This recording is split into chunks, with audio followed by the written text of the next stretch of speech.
À une poignée de kilomètres au-dessus de Bramant, au carrefour de trois hautes vallées mauriennaises, il est une halte incontournable pour qui veut se ressourcer à l'ombre des grands murs alpins.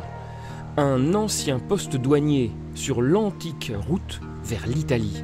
Un chalet singulier, à la façade aussi large que ses côtés sont étroits.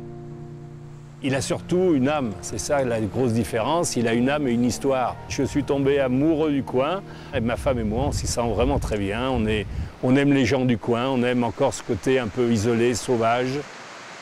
Je pense qu'aujourd'hui, celui qui s'exprime ainsi n'est autre que le nouveau propriétaire des lieux.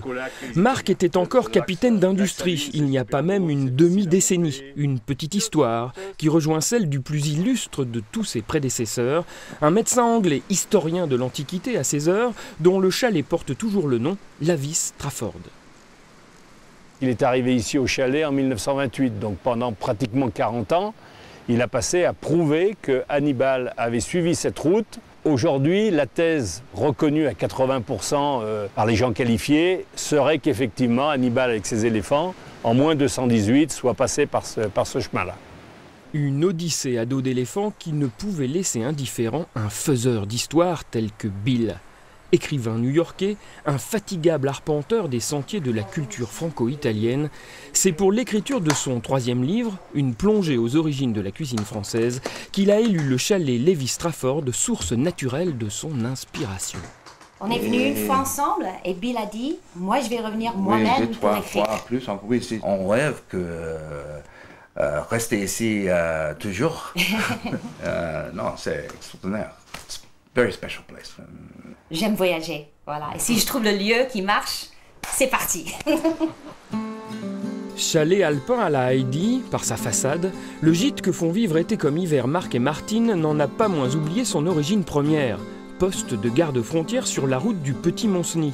La belle maison de bois à l'aise dans ses mélèzes est demeurée, malgré les réaménagements opérés par son célèbre propriétaire anglais, une fausse grande demeure. Marc et Martine en font le constat chaque matin. Les chambres sont petites, les mezzanines, on n'a pas hauteur sous le plafond, donc on a un peu se met à quatre pattes de temps en temps pour faire les lits. Il faut aller chercher dans les petits coins, donc voilà, mais il n'y a pas de problème, on y arrive. Et puis c'est tellement joli que voilà. Pas de lumbago encore, ça va? Non, ça va, ça va. Amoureuse de sa maison, Martine.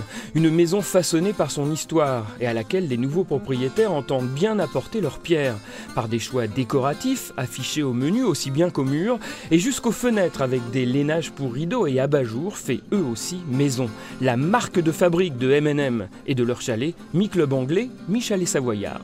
C'était plus notre envie quoi, de mettre du cuir, des lainages, plus que peut-être vraiment une décoration très savoyarde. Mais ça va bien avec ce chalet, ça va bien avec le bois et je crois que les gens apprécient. Apprécient et apprécieront encore longtemps après leur séjour, comme Bill et Jessica. Pour la fin de leurs vacances, ils ont repris la route d'Hannibal, qu'ils prolongeront eux jusqu'à New York, au moins par le souvenir.